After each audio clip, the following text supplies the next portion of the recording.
News 28 मराठीमध्ये आपले स्वागत आहे। आजच्या मोठ्या बातम्यांबद्दल बोलूया। सामाजिक समता सप्ताहानिमित्त महिला मेळावा व संविधान जागर आणि महिला व्याख्यान संपन्न। सामाजिक समता सप्ताहानिमित्त महिला मेळावा तसेच संविधान जागर आणि महिला सक्षमीकरण या विषयांवर सामाजिक न्याय भवन, विश्रांतवाडी रोड, येरवडा, पुणे येथे व्याख्यान आयोजित करण्यात आले। कार्यक्रमाच्या अध्यक्षस्थानी पद्मा सुतार, गृहप्रमुख, शासकीय वसतिगृह, विश्रांतवाडी होत्या। या कार्यक्रमास नगरसेविका नंदिनी सिद्धार्थ धेंडे, नगरसेविका शीतल सावंत, माजी उपमहापौर श्री सिद्धार्थ धेंडे, समाजकल्याण अधिकारी माधुरी वाघमोडे, व्याख्याते पुष्पा गोडके, वाडिया महाविद्यालयाच्या प्राचार्या वृषाली रणधीर, मामासाहेब मोहळ महाविद्यालयाच्या उपप्राचार्या मेघना भोसले आणि जिल्हा महिला आर्थिक विकास महामंडळाच्या प्रतिनिधी श्रीमती सुपेकर उपस्थित होत्या।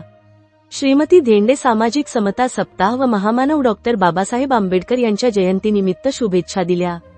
या कार्यक्रमाला सहाय्यक आयुक्त, समाजकल्याण कार्यालयातील अधिकारी व कर्मचारी, शासकीय वसतिगृहांचे गृहप्रमुख व गृहपाल तसेच विद्यार्थी व विद्यार्थिनी मोठ्या संख्येने उपस्थित होते। कार्यक्रमाचे प्रास्ताविक श्रीमती भोईटे गृहपाल यांनी केले। त्यांनी सामाजिक समता सप्ताहानिमित्त विविध उपक्रमांचे आयोजन करण्यात येत असल्याची माहिती दिली। कार्यक्रमाचे सूत्रसंचालन श्रीमती उषा कांबळे समतादूत, बार्टी यांनी केले, तर आभार प्रदर्शन शीतल बंडगर प्रकल्प व्यवस्थापक, समतादूत प्रकल्प, बार्टी यांनी केले। पुणे सिटी रिपोर्टर विठ्ठलराव बेडगेची रिपोर्ट।